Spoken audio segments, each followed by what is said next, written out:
Hello, everybody, and thanks for joining today's Open Optical track. We're going to start with my talk from the introduction around the Open Disaggregated Transport Network, the ODTN project, where I'm going to go over the status, the current work, the roadmap, the collaboration with TIP, and what's going on in the project at ONF and with its partners and collaborators. So just as a refresher, the clicker going?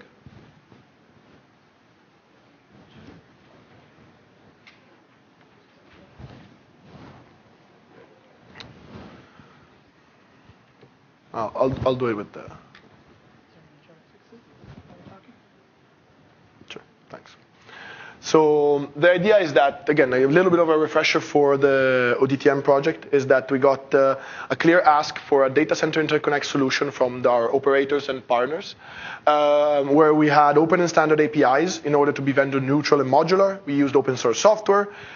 We enable a rapid cycle of innovations with a clear separation between transponders and line systems in order to enable services to be created, prototyped, tested, removed, played with a clear ask of supporting line systems that can carry any type of signal, meaning alien wavelengths, and to be a modular platform with production readiness for deployment in networks. I just borrowed this slide from NTT, which is one of the main service providers behind the project. And before, in the optical networks, it was all done through a vendor proprietary network controller with one big chassis, vertically integrated with a single vendor. And now what we are actually doing with ODTN and all of our efforts within ONF and TIP is to have an open and standard API, common data models, multi-vendor disaggregated solution with an open source network controller. So just as a reminder on where ODTN is currently at the moment, it's deployed through ONFONOS and uses optical equipment to go to any other data center that your company has deployed. We develop ODTN one step at a time. We do a definition of a use case in our use case steering team. We choose a common API to do that. It has to be agreed upon, and it has to be open, an open API. It's implemented in ONFONOS. It goes into testing, debug, and then trials. And then each phase builds on top of the other one with new further enhancements. Like last year, we were doing interconnect and a little bit of wavelength. This year, we're doing modulation. We're doing power. We add the capabilities. So the idea is that we want to save CapEx and OpEx in data center deployment by applying SDN and disaggregation, because we allow a rapid adoption and innovation in terms of terminal equipment. So the lifespan of a line system is about 10, 15 years, while the one of a transponder, it's about 2-3 years. Before, with a vertically integrated system, you had to change the whole line, meaning transponders, line systems, and everything you had in the middle, just because you wanted to change the technology on the transponders. In a disaggregated approach, instead, you have a better life cycle cost approach, because you just change whatever piece in the network that needs to be changed at that time to support that new technology that you want. So you can innovate in terms of speed, reach, quality of transmission from a vendor perspective, and then the operator can reap the benefit by simply bookending two transponders across a line system that carries alien wavelengths. We are doing all of this with open APIs. ODTN made a point with its providers and the vendors and the community to just use public and open models. In particular, we're using OpenConfig for the transponders, TAPI from ONF for the line system, Open ROADMs for the ROADM, and the transponder abstraction interface from TIP at a lower level inside the hardware for abstracting the differences in the technologies of the different ACO, DCO cards from different vendors. That allows us to provide layers of abstraction, enable plug and play, but they also mandate the interaction. It's fairly easy for me to see if a vendor is compliant with OpenConfig because it's a set of open models. So at the moment, please, Bob, yes. You went through that really fast. Could you say again what are the 4 different APIs? Yes. So absolutely. I was just about to have it in this slide. So if you hold down for a second, that's what we have. So we have 2 transponders at the 2 sides of, in 2 data centers. Then in the middle, you might have a a line system composed of transponders, WSS, amplifiers, any other type of equipment that is managed by an open line system controller, and ONOS sees it as a big switch. Or you can have a set of ROADMs that ONOS sees just as one device each. Then you have the ONOS operating system deployed in a redundant fashion for failover resistancy. On top of which we use a set of ODTN applications and drivers to augment ONOS with optical capabilities. And then we use open APIs to talk to the different set of devices. So in this case, we use OpenConfig over netconf for the transponders, because it's a well-known industry standard for the transponders. It's well adopted. I have already around 10 different vendors that support OpenConfig that I've worked with. And I have a demo in the showcase where there are different vendors that all comply to the same OpenConfig standard. Then there is Transport API, again, another Yang model standard for the line system. Again, this is a well-known, properly already integrated in many line systems that has been shown and trialed and done in interoperability tests. And then we use netconf open ROADM models for configuring the ROADMs. So ONOS has the capability through the drivers of managing these different APIs and the different devices that talk these open APIs. Then ONOS also exposes to the operator OSS BSS a transport API on the northbound to be, again, standard model on the northbound, in order for it to be seen as the controller for the optical space, for the optical domain. And that is basically used by any operator OSS BSS. In particular, we work with NTT and Telefonica to provision the optical network through TAPI on the northbound. Then ONOS translates this into different configuration for the different devices that are in the network. So I have two demos which I want to highlight here. One is at the Telefonica office in Madrid, where I have actually, this is not updated. Oh, I forgot to update it. I updated it yesterday. I have different transponders that go over an ADVA open line system, and that we use OpenConfig over netconf and TAPI over RESCONF for the line system. While to do this, what we can do is have, through ODTN, there needs to be a set of capabilities that at the moment we expose.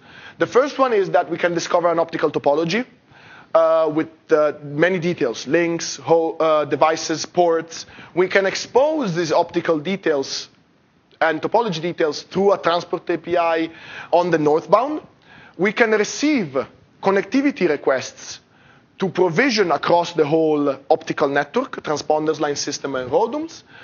And that request triggers a computation of an end-to-end wavelength assignment within ONOS to carry light across the different equipment.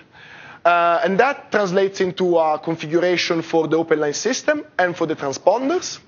In the transponders, we also install a cross connection between the client side and the line side port to enable basically traffic coming in from QSFP28 on the client side to be routed to the proper port on the client side.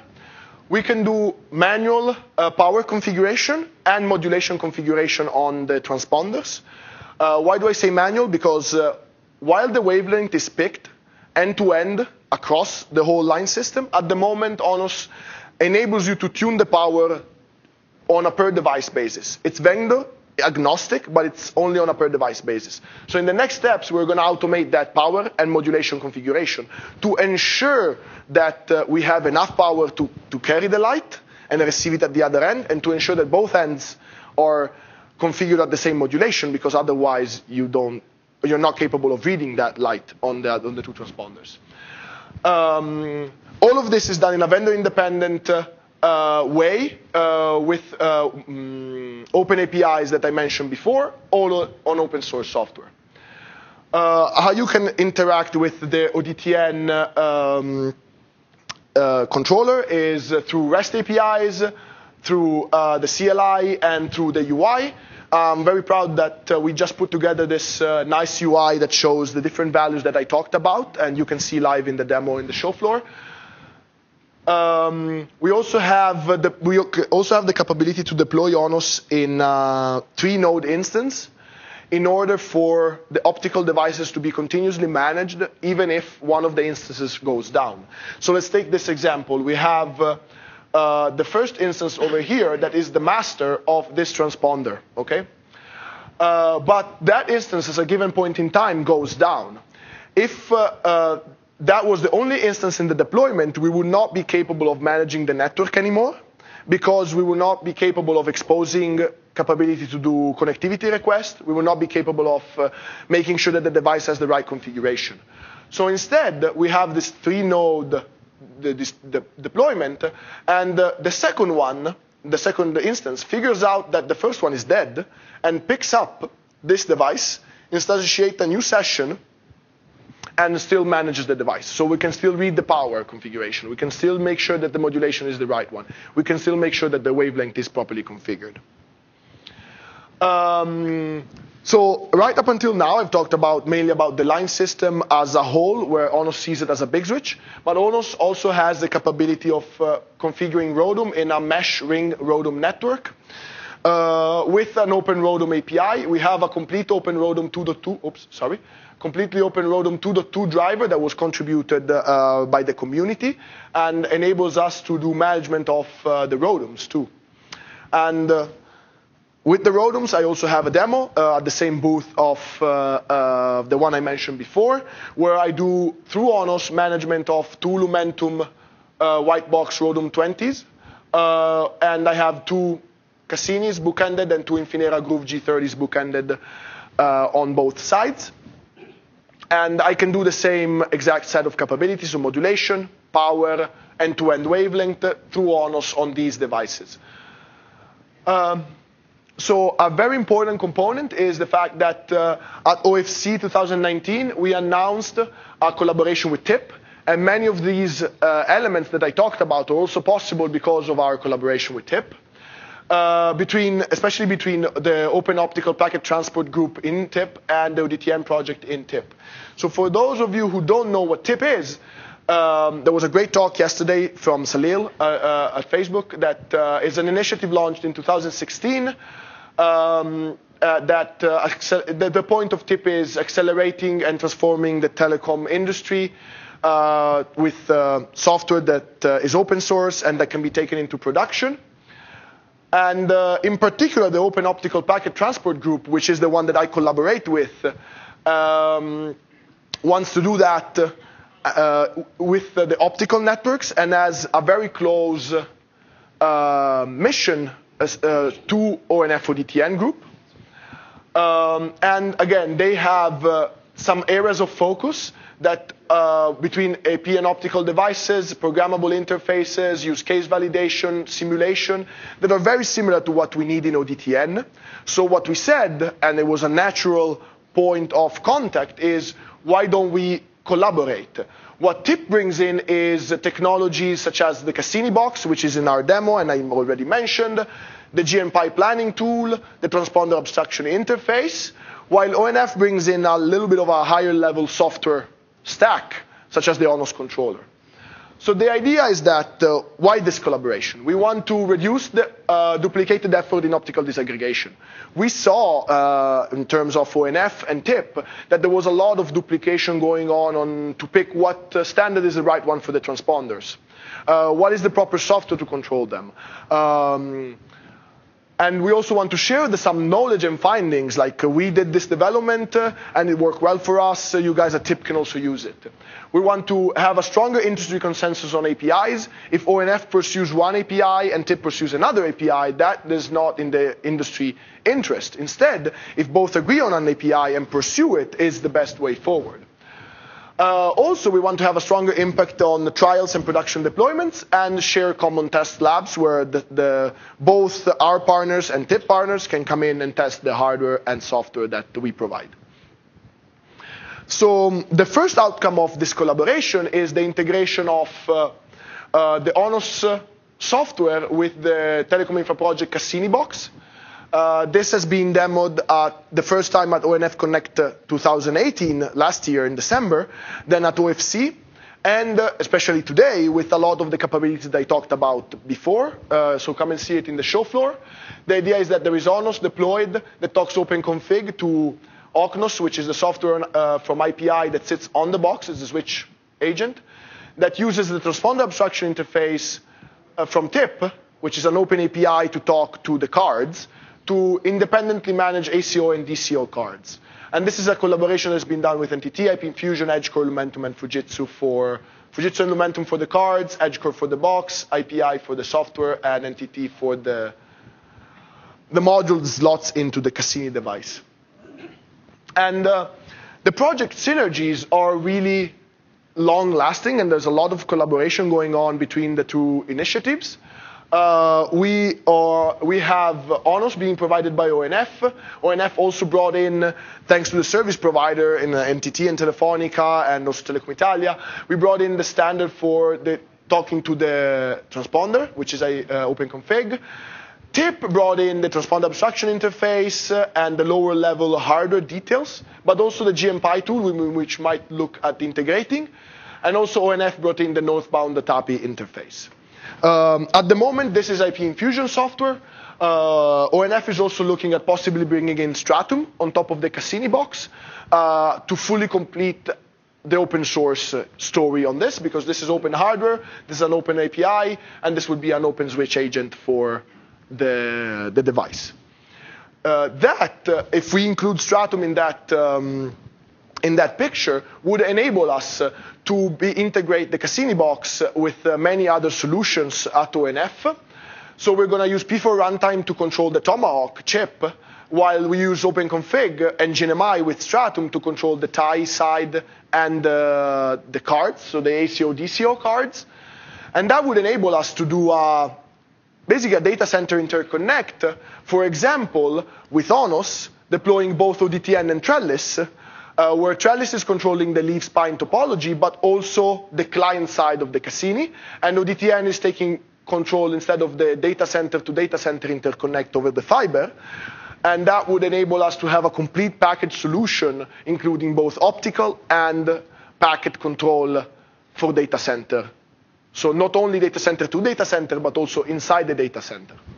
So this is something that we've been working on with the Stratum community, in particular PL Vision, who did a great job of started looking at exposing the OpenConfig optical parameters and integrating TIE into Stratum. So thanks for that. Before I finish my talk, a little bit of roadmap. The idea is that we want to include FEC and OSNR, extend the GUI with more information and parameters. We want to include an even more embedded CI/CD pipeline for testing. We want to do an end-to-end power, because at the moment it's really, ONOS can provision the power, but it's, again, as I was saying, done on a per-device basis. So there is no intelligence in ONOS that tells you, oh, I need -4 dBs of power here. You have a loss of 10. Please output it at 14. There's not such intelligence. It has to be done manually at the moment, but we want to put inside this. And we do some platform hardening. And also in a longer time frame, we want to include more alarms, expand the pool of transponders. We're already strongly collaborating with ADWA, with Fujitsu, with ZTE to include more capabilities in their transponders, and include the optical planning tool, and also possibly doing band control. The slides are going to be available, so you can check them out later. So there are different stages of trial plans. This emulation of this got screwed up. But in Telefonica CTO office, at the moment, we're testing with Nokia, ZTE, ADVA, and Fujitsu transponders. Again, all exposing OpenConfig. There is no proprietary interface here to any of these transponders. It's all OpenConfig. Over an ADVA open line system. Then Telefonica del Peru is testing EdgeCore IP Infusion over a line system that is not managed by ONOS. NTT Communication has been testing with Infinera, with Cassini. Also, Telecom Italia, in collaboration with the Metrohall project, has been testing with Infinera, formerly Coriant, and an Open ROADM 2.2 agent on top of the Lumentum devices. In particular, I want to focus on the Peru trial, because this is not a lab trial, but is a real deployment scenario. Basically, Telefonica del Peru took out a wavelength on their production OLS to allow testing of the ONOS controller managing through OpenConfig the Cassini box with ACO and DCO cards from Lumentum and Fujitsu, both in a short haul scenario with about 30 kilometers of length and a long haul between two cities of around a distance of 250 kilometers. And this is happening right now in September-October timeframe. And if all goes well, we also have commitment from Huawei to include a TAPI 2.1 northbound interface on top of the airline system. And in February, March, we're going to go down again to do an end-to-end test with ONOS managing both the Cassini devices, but also the line system from Huawei. So I want to thank everybody from the community that has been working on with us. Also the service provider, the Telecom Infra Project, Tim, all the companies and the people that are participating in the project. It's a very warm thank you for us, from myself and from ONF. Any of this would not be possible without the contribution from everybody, because at ONF, there's a very small team. And so all of the things that I've showed is because all the partners and members that have done work with us. So please come see the demo at the demo floor. And if you have any questions, I'm very happy to take them. After I tell you about the reference design, so go and check out the reference design, which goes into all the details about the models, the TAPI interface, and stuff like that. And I want to recognize a few people in particular that did a great job within their company or within the project to do that. And to do that, I'll let Bill take the helm of it. Oh, maybe you don't particularly need that. Oops, sorry. All right, good.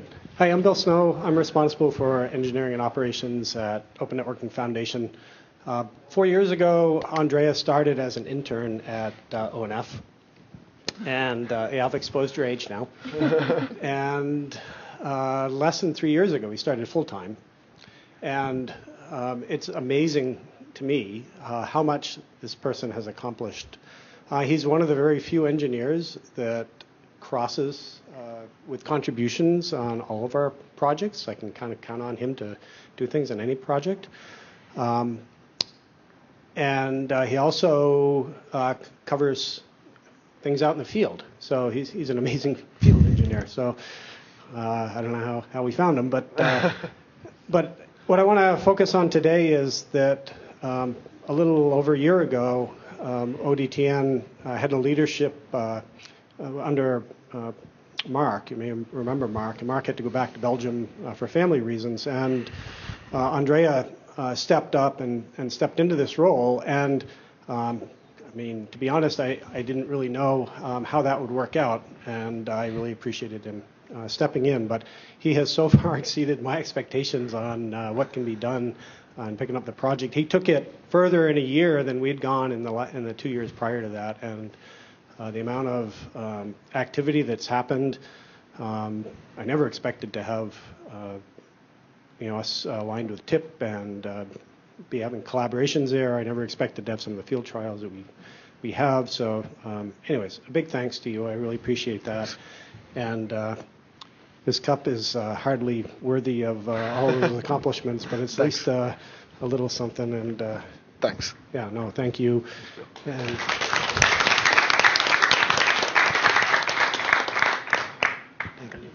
yeah. And I also want to, no, maybe this is not useful now. And I also want to thank a few other people in the ODTN community because unfortunately they couldn't be here today.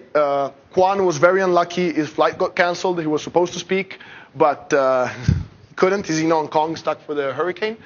And a few others that are really participating in the ODTN project and did a lot of help, not just in the code, because the code is something, but there's also helping others and helping reviewing and helping design discussions and also bringing the company further along. Like, for example, Conrad from ADVA really is pushing and participating in all the calls from the ADVA community, even though he might not have made it to this show. It's thanks to him and his team, so him as the leader of the team in ADVA Poland, that we can do the demonstration that we're doing with the ADVA Open Line system. Ramon and Alessio have been greatly participating in the Open Roadmap 2.2 driver, but also in announcements in all the ODTN platform, which is something that it's usually taken for granted because especially with a lot of partners and vendors, usually the focus is on the devices and not as much in the platform, while these guys took a lot of effort in the platform. And same for Kwan, he did in the platform, but also for the Nokia stuff that we are doing and Nokia contribution that we saw, it's mainly thanks to him. So I would like to thank these guys. I'll see 3 of them at ECOC in 2 weeks, so I'll bring the mug to them for their contribution. And just thanks to everybody. And again, thanks to the whole community and the slides that I've shown before. Having said that, useful info, go on the wiki. Come and join us. This is the mailing list. And if you have any questions, I'm happy to take them. I think we have time for like 1 or 2 questions now. And then my email is andrea@opennetworking.org. Hey, Andrea. Just looking to the use cases, you were speaking about data center. And, so we know that probably the cloud provider will have difficulties to embrace fully this type of architecture for well-known reasons. So how do you see the service provider or future, eventually, enterprise company to look at this technology? Okay. So I think that the clear ask we got was a partial disaggregation scenario, meaning that the first step that the service provider are already taking, both NTT and Telefonica and others, is to start disaggregation at the transponder level. So let's first pick apart the transponders and enable change in that component.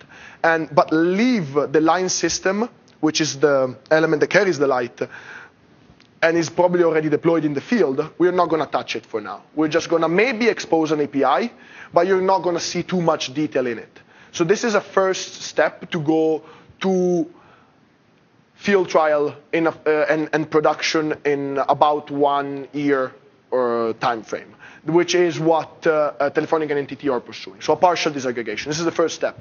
And this lowers the risks because you're controlling the 2 transponders. You know that your line system can carry the wavelength across. So it's less risk for you. Then going forward, there are already operators that are considering a more disaggregated ROADM-based scenario with direct control of the ROADMs.